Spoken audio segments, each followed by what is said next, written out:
La troisième chose qui est ordonnée dans ce hadith et que le prophète sallallahu alayhi wa sallam a mentionné, c'est la hijra, l'émigration. Et le mot hijra, en arabe, il vient du mot hajr, qui désigne le délaissement, le fait de délaisser une chose. Et dans la législation, la hijra, c'est le fait de délaisser une terre de mécréance pour se rendre dans une terre d'islam afin de fuir avec sa religion. Telle est la définition de la hijra dans la législation. Et c'est cela qui est visé. Le fait de quitter les terres de mécréance et de se rendre dans les terres d'islam afin de préserver sa religion. En effet, le musulman, il n'est pas possible pour lui de rester vivre au milieu des polythéistes et des mécréants, alors qu'il a la capacité d'émigrer vers les pays des musulmans. Car celui qui reste vivre parmi les polythéistes et les mécréants, qu'il le veuille ou non, ils auront de l'influence sur lui. Ils auront de l'influence sur sa famille. Ils auront de l'influence sur ses enfants.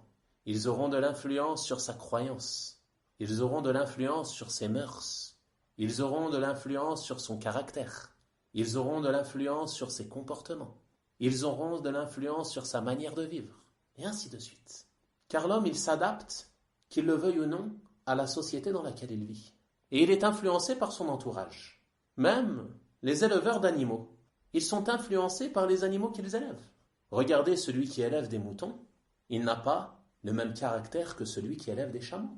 Celui qui élève des moutons, généralement, il sera doux et calme, car le mouton est un animal qui est calme, contrairement au chameau, qui oppose souvent de la résistance, qui se montre parfois violent. Et ceci se voit même chez celui qui les élève. Alors que dire de celui qui vit au milieu des polythéistes, qui proclament jour et nuit leur polythéisme, leur mécréance, leur perversité, leur déviation morale dans les mœurs, dans les comportements et ainsi de suite. Il n'y a pas de doute que celui-ci il va être influencé par tout cela, qu'il le veuille ou non. Et ceci fait partie des méfaits qu'il y a dans le fait de vivre parmi eux. Également, il se peut que les polythéistes empêchent le musulman de pratiquer sa religion comme il se doit. Ils lui empêchent de mettre en pratique les obligations de l'islam. Ils l'empêchent de proclamer haut et fort sa croyance et ses convictions. Ils vont l'empêcher, par exemple, le sacrifice, le jour de l'Aïd. Ils vont empêcher les femmes musulmanes de se voiler comme il se doit. Et ainsi de suite parmi les choses qu'ils empêchent aux musulmans. Donc tout ceci nous démontre que le musulman qui souhaite pratiquer sa religion ne peut pas rester vivre parmi eux. Il se peut même qu'il veuille contraindre les musulmans à la mécréance, comme en voulant contraindre les musulmans de dire que telle ou telle loi serait supérieure à la loi du Coran ou al-iyadhu billah. Et ceci est de la mécréance. Car les meilleures lois sont les lois d'Allah subhanahu wa ta'ala. Et il n'y a pas de loi équivalente et encore moins supérieure aux lois d'Allah subhanahu wa ta'ala. Donc celui qui vit parmi eux, il peut se retrouver contraint à dire que des lois sont supérieures à celles du Coran. Et ceci relève de la mécréance, wal-iyadhu billah. Donc il faut être conscient du danger qu'il y a dans le fait de vivre parmi les polythéistes. Et ceci nous démontre très clairement que c'est une obligation pour le musulman qui en a les capacités d'émigrer vers les terres d'islam. Et Allah subhanahu wa ta'ala, il a adressé de sévères menaces à ceux qui n'émigrent pas alors qu'ils en ont les capacités, mais qui restent dans leur pays par amour de leur terre, ou amour de leur famille, ou amour de leurs biens, ou autre chose semblable. Il a dit subhanahu wa ta'ala, comme on le retrouve dans ce verset bien connu, dans Surat An-Nisa, au verset 97, lorsqu'il dit subhanahu wa ta'ala, إن الذين توفاهم الملائكة ظالمي أنفسهم قالوا فيما كنتم قالوا كنا مستضعفين في الأرض قالوا ألم تكن أرض الله واسعة فتهاجروا فيها. Ceux qui ont été injustes envers eux-mêmes en délaissant la hijra. Les anges enlèveront leurs âmes en disant « Où en étiez-vous » C'est-à-dire, où en étiez-vous dans la pratique de votre religion? Ils diront, nous étions impuissants sur terre. Alors les anges diront, la terre d'Allah n'était-elle pas assez vaste pour vous permettre d'émigrer? C'est-à-dire, si vous étiez incapable de pratiquer votre religion comme il se doit là où vous viviez, ne voyez-vous pas que la terre d'Allah subhanahu wa ta'ala est vaste et que vous aviez la possibilité de quitter ces terres de mécréance pour vous rendre en terre d'islam afin de pratiquer votre religion comme il se doit, afin de vivre votre religion au quotidien, afin de donner à vos enfants une éducation islamique? Ne voyez-vous pas que la terre d'Allah subhanahu wa ta'ala est vaste? Et médite sur le fait que lorsque ce verset a été révélé, la terre d'islam vers laquelle les musulmans étaient ordonnés d'émigrer n'était autre que Médine, une petite ville de la péninsule arabique. C'était la seule terre d'islam. Malgré cela, Allah subhanahu wa ta'ala l'a qualifiée de vaste. Il a dit: la terre d'Allah n'était-elle pas assez vaste pour vous permettre d'émigrer?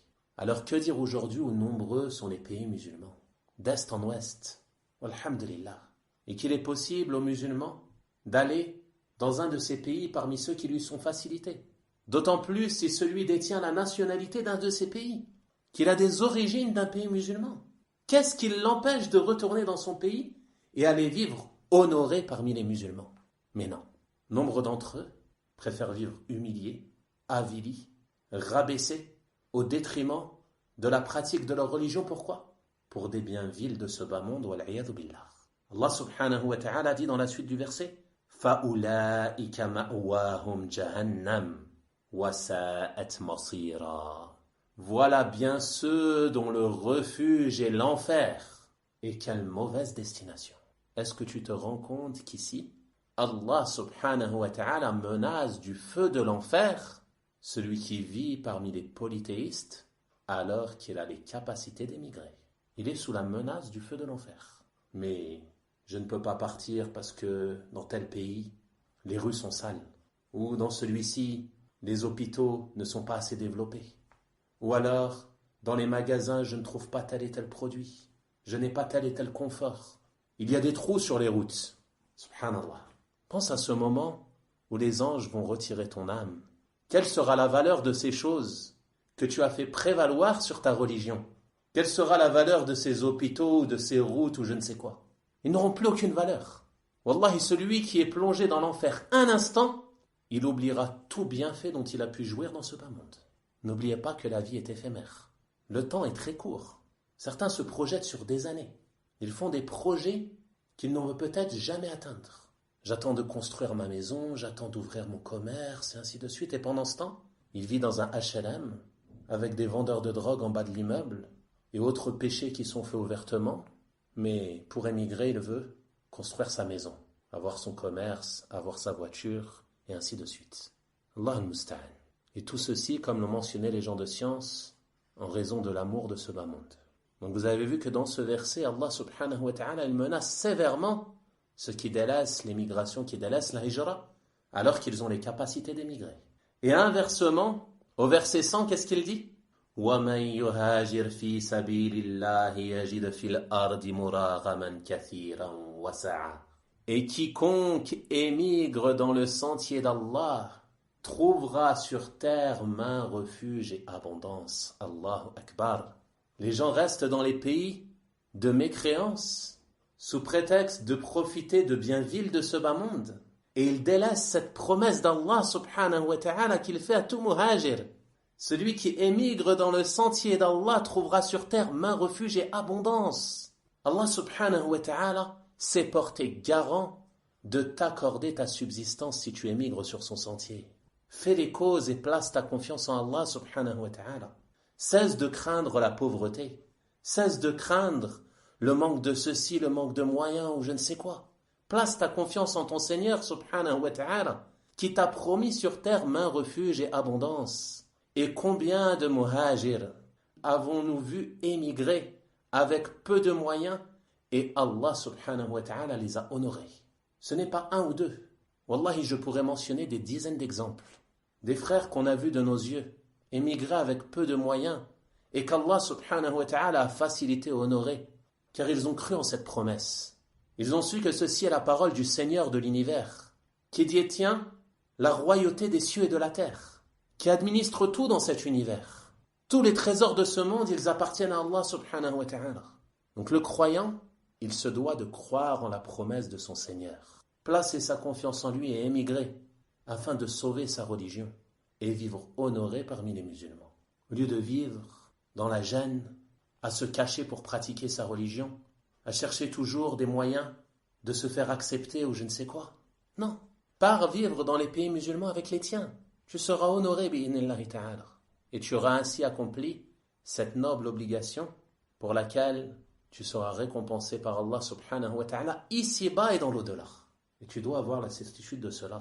Allah subhanahu wa ta'ala dit ensuite وَمَنْ يَخْرُجْ مِنْ بَيْتِهِ مُهَاجِرًا إِلَى اللَّهِ وَرَسُولِهِ ثُمَّ يُدْرِكْهُ الْمَوْتِ فَقَدْ وَقَعَ أَجْرُهُ عَلَى اللَّهِ وَكَانَ اللَّهُ غَفُورًا رَحِيمًا. Et quiconque sort de sa maison, émigrant vers Allah et son messager, et que la mort atteint, c'est-à-dire la mort elle l'atteint sur la route, il n'arrive pas à atteindre la terre vers laquelle il voulait émigrer, sa récompense incombe à Allah, et Allah est pardonneur et miséricordieux. À partir du moment où il sort, qu'il est sincère pour Allah subhanahu wa ta'ala, même s'il n'arrive pas jusqu'à cette terre, et qu'il meurt sur la route, Allah subhanahu wa ta'ala va lui donner sa récompense. Ceci nous montre donc le mérite immense de la hijra. Quoi qu'il en soit, on retient ici que la hijra est une obligation, qu'Allah subhanahu wa ta'ala l'a ordonnée, comme il est venu très clairement dans ce hadith dans lequel le prophète sallallahu alayhi wa sallam nous dit « Je vous ordonne 5 choses qu'Allah m'a ordonnées, parmi elles la hijra ». Donc ceci était une parenthèse à ce sujet car ce sujet est d'une grande importance pour nous et c'est pour cela que j'ai tenu à le développer.